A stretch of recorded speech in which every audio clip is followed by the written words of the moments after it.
Tiffany Haver's review of Dean Kaplan and Roger Graham's The Development of Online Courses is published in the academic text, Theory and Practice of Online Learning. The authors provided some starting points for things that should occur before development of an online course can begin. They discuss how the term online course has no standard definition, and this can be confusing. They also discussed the importance of having faculty know that their jobs will not be lost to technology, but rather will receive appropriate recognition and reward for embracing online instruction. They reinforce the importance of employing sound teaching methods, as poor pedagogy is poor pedagogy, regardless of the medium in which it is presented. Additionally, they discuss how a new teaching paradigm is presenting itself, and this will fundamentally change teaching and learning. Teacher education is essential for success.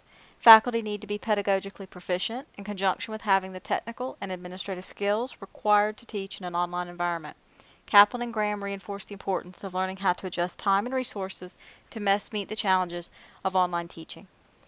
They proceeded to share their views on the actual development process that must take place in order to create a successful online course. They discussed the merits of centralizing the online courses development unit. They reminded readers of reusable learning objects available through successful repositories such as Merlot, Edna, and Smeet. They clearly explained that Web 2.0 isn't a new and better web, but rather a phrase that depicts a new way to use the web through social networking and virtual worlds. They felt that it was important to define the development team. While there are 5 key roles of subject matter expert, graphic designer, web developer, programmer, and an instructional designer, they admit that often we can't have 5 separate team members, but fewer members who must do more than one job. There was a lot of interesting and informative information in this volume, but a few shortcomings or flaws could potentially be discussed. While a review is often helpful, the intended audience for this reading should have a pretty firm idea of what encompasses good pedagogy, so this section could be viewed as a little tedious or extraneous. Since the authors touched on how time and money can affect where we go in the process, it would have been helpful to receive non-monetary based ways to manage our time better. Even a researcher or teaching assistant costs money. It's true that the author spends some time in discussing the relevance of determining what the definition of an online class is, but they themselves never gave a firm definition. While I'm sure that we are to ascertain that the definition can change based on our project, it would have been nice to have a little less convoluted explanation and a little more ownership of what they thought that definition could be. They covered a number of important points as well. While I ding them for their extensive review of sound pedagogical foundations, I can see where someone outside of the target audience would benefit from the review. The material they presented was generally clear and concise, with good information flow and related information throughout the discussion. All of their time management ideas were good.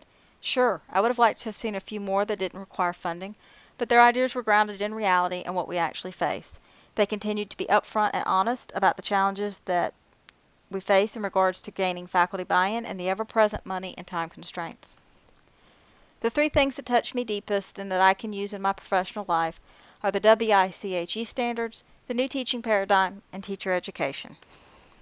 The Western Interstate Commission for Higher Education lists standards which includes, among other things, faculty responsibility for oversight of distance education, the requiring of the institution to provide adequate faculty training, and an assurance of student access to library resources and provision of general but comprehensive student support. The new paradigm should not be the old joke, what's a paradigm? 20 cents. Instead, to meet the possibility of the new teaching paradigm, WICHE recommends that we develop a tolerance for ambiguity. There can be more than one right answer. We need to encourage cognitive stretch. We need to make it just a little too hard for the students so they have to work for it. And we need to employ formative, fully integrated assessment through the entire course. How do we improve teacher education? We turn the online teacher into the online student for at least one class. They need to experience the other side of that dime. Continually assess and update pedagogical understanding and views. Provide faculty and instructors with the administrative and technical skills they need to be successful. Everyone is frustrated when an instructor can't figure out how to use the software.